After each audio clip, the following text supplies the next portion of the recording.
Before Joaquin Guzman, or El Chapo, became the head of the world's most powerful drug trafficking cartel, before he escaped out of a Mexican maximum security prison not once but twice, before he was seen as a modern day Robin Hood in his native Mexican town of Sinalao, before him and his men had been accused of committing more than a Forbes list as one of the richest and most powerful people in the world, before El Chapo met with Sean Penn. Joaquin Guzman, or El Chapo, that's a nickname given to him due to his short stature. It means Shorty in Spanish. Well, the guy had few options growing up, coming from a rural farming town in Badiraguato, Sinaloa, raised on a ranch known as Tuna. Now his destiny, it was to become that of a cattle farmer. The nearest school to his home, well, it was a full day walk by foot, and the man had a job of protecting his younger siblings from an abusive and alcoholic father.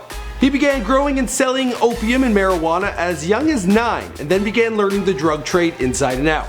He worked his way up to become the head of his native Sinaloa Cartel, later Mexico, and eventually the world.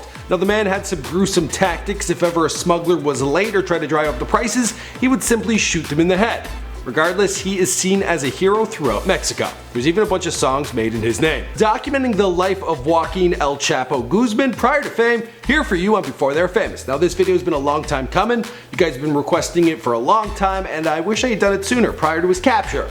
But I'm going through my own medical issues. Right now I got a sinus infection, it's disfigured my face. But you don't want to hear about that, you want to hear about El Chapo. So let's get back to this video. El Chapo was born Joaquin Archuleta Guzman Larrera, and the date of his birthday is believed to be April 4th, 1957. But according to Time magazine and other outlets, it's listed as December 25th, 1954. That's one thing the man has in common with Jesus Christ. Apparently the guy's so popular, well, everyone wants to celebrate his birthday, so they put it on a holiday. His parents were Emilio Guzman Bastilos and Maria Consuelo Larrera Perez. And for many generations, his ancestors lived and died working in the cattle trade. Now Joaquin's father, he had grown and sold opium, but the profits would often go to his own indulgence, and he had a large family to feed, with Joaquin being the oldest with 2 younger sisters and 4 younger brothers. He also had 3 older brothers who had passed away when he was really young. Now the closest school to young Joaquin, it was 100 kilometers or 60 miles by foot to get to,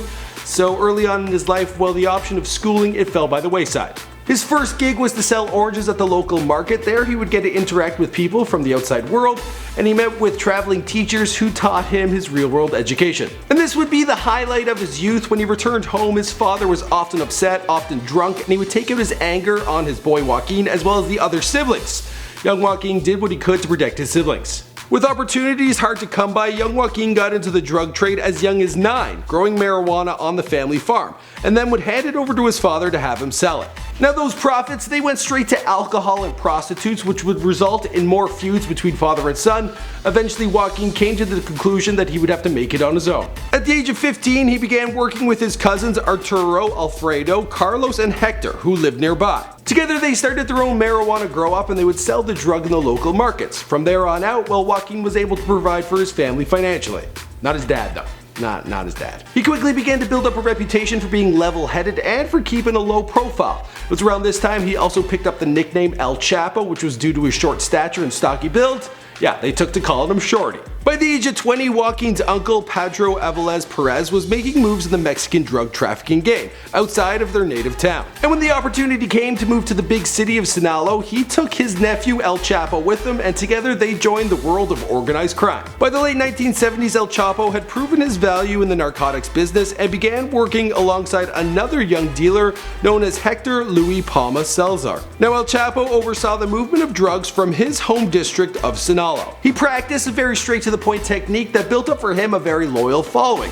If a smuggler was ever late, well, he would simply shoot the smuggler straight in the head. If anyone ever tried to drive up the price, supervising logistics for another drug kingpin known as Miguel Angel Felix Gallardo. Now this man was the founder of the Guadalajara Cartel. And when this man was arrested in 1985 for the murder of an American drug enforcement agent, well, El Chapo, he became the new face of the Mexican drug world. He inherited some of his former boss's territory, and then he founded his own cartel. He named it Sinalao. Now this all went down in 1989, but by the early 90s, Guzman, El Chapo, he had found himself on the list of the DEA and the FBI as one of the world's most dangerous drug traffickers. Now around this time he acquired himself some serious muscle, aligning himself with the most ruthless and notorious gangs in Mexico, America, and abroad. In addition to cocaine, his cartel, they were dealing heroin, methamphetamines, marijuana, and he was also praised for his crazy ideas. He built an underground air-conditioned tunnel across the US-Mexican border. He also came up with the idea of putting cocaine in fire extinguishers. Eventually, his cartel touched 5 continents and grew to be the biggest drug operation in the world. In 1993, he was arrested and extradited to Mexico. There they placed him in a maximum security prison for 20 years.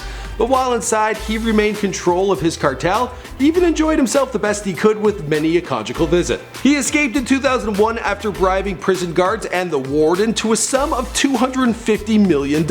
He was rolled out of prison via a laundry cart. From there, it was back to business, and business was booming. It's reported that he was bringing in an annual $3 billion, $1 billion of which would go straight into his pocket. But then he was captured once again in February of 2014. And after sitting in a prison cell for a couple months, well, this happened. And the rest of the story, well, you know the story because this is Before They Were Famous. My name is Michael McCred, thanks for checking out my personal channel. I do all sorts of celebrity bios on here. If you like this one, you might like the Before They Were Dead on Osama bin Laden. I also did one recently on Stephen Avery, that's the guy from Making a Murderer. But there's all sorts of fantastic bios on this channel. Be sure to browse around, hit subscribe, share it with your friends, and let me know in the comments down below who you want to see in a future video. Alright guys, I'll see you in the next video. Also, let's start taking bets. How long do you think it'll be till this guy breaks out again? Start placing your bets down below. I look forward to reading all your comments.